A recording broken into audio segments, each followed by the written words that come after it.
नमस्कार। आकाशवाणी से प्रस्तुत है समाचार प्रभात।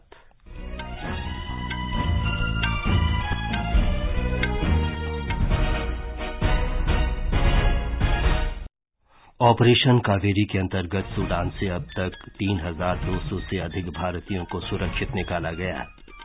भारतीय दूतावास को अस्थायी रूप से पोर्ट सूडान में स्थापित किया गया।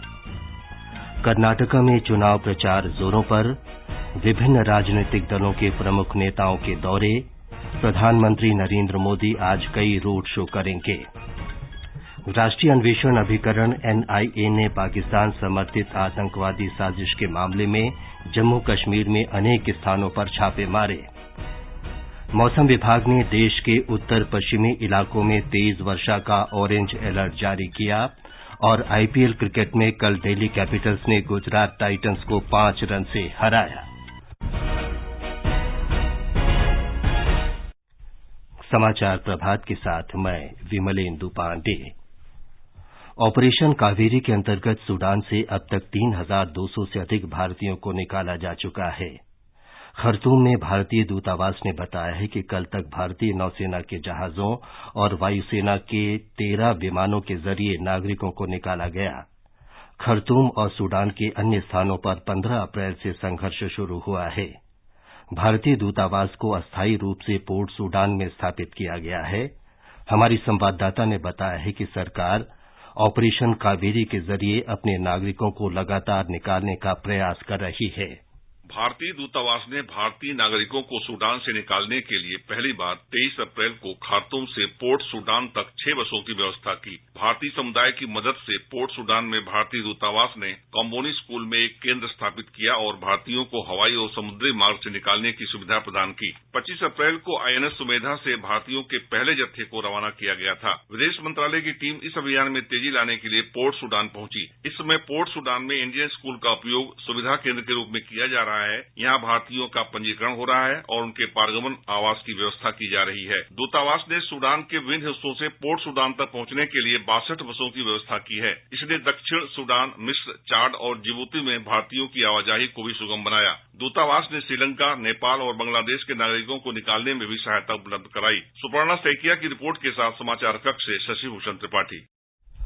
कर्नाटका में 10 मई को होने वाले विधानसभा चुनाव के लिए निर्वाचन आयोग ने विशेष प्रबंध किए हैं।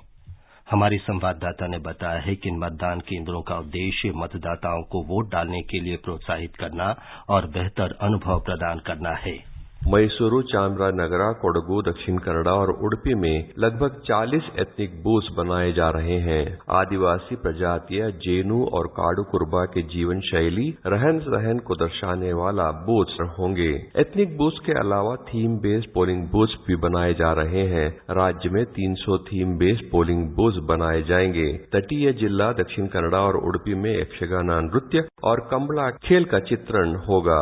बागलकोटे में इलकड़ सारी और बीदर में बिदरी वेर दर्शाया जाएगा। एसएन पटनायक के साथ सुधींद्रा, आकाशवाणी समाचार, बेंगलुरु।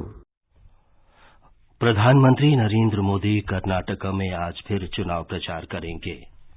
गृह मंत्री अमित शाह शुक्रवार तक बेंगलुरु में रहेंगे और चुनाव प्रचार करेंगे।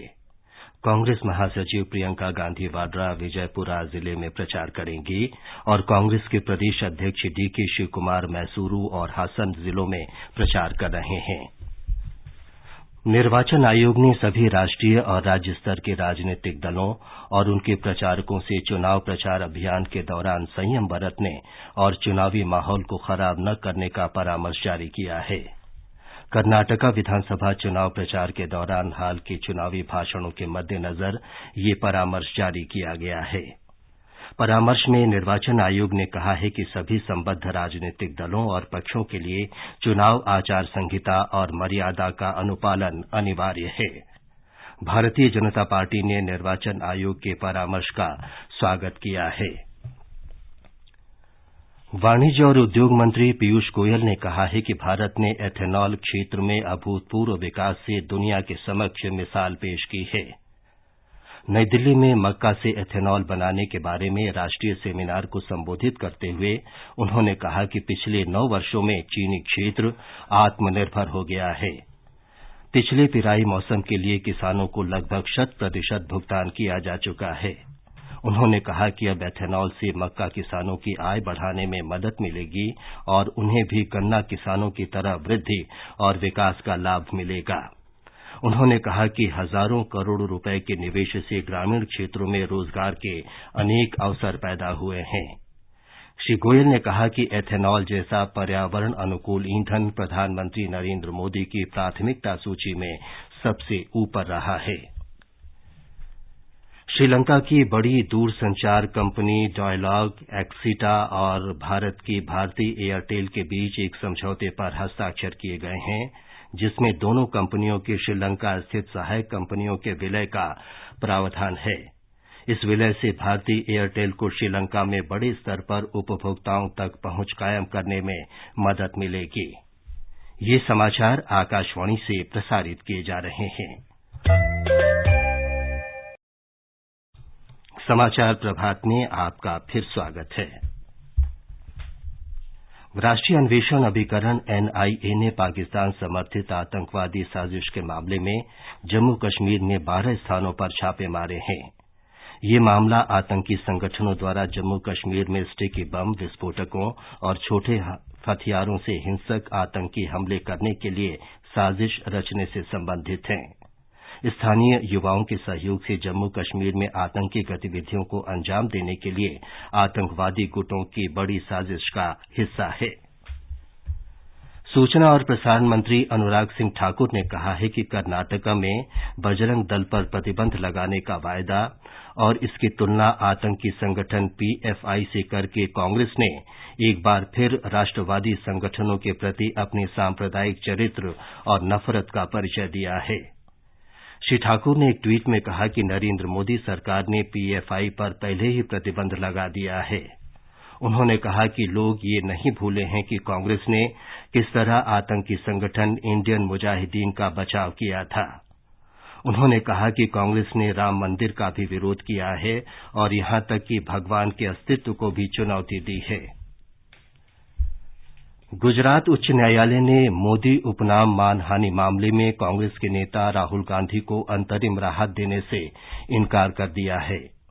न्यायमूर्ति हेमंत प्रक्षक ने कल मामले की सुनवाई की और इस मामले पर अंतिम फैसला ग्रीष्मकालीन अवकाश के बाद करने का निर्णय किया।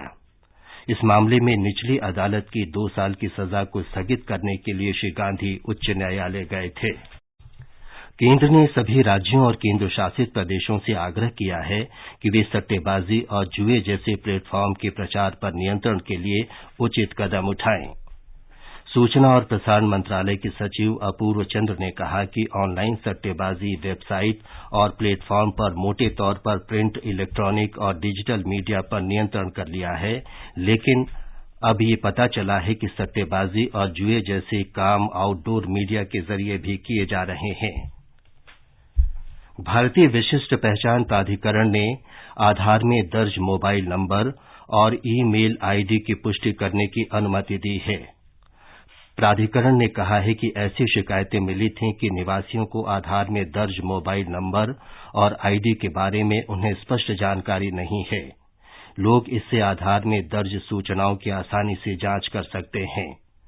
अगर संबद्ध मोबाइल नंबर आधार में दर्ज नहीं है तो उसे अपडेट किया जा सकता है। उपराष्ट्रपति जगदीप धनखड़ आज असम और मणिपुर जाएंगे। वे डिब्रूगढ़ विश्वविद्यालय के 21वें दीक्षांत समारोह में शामिल होंगे और दीक्षांत भाषण देंगे।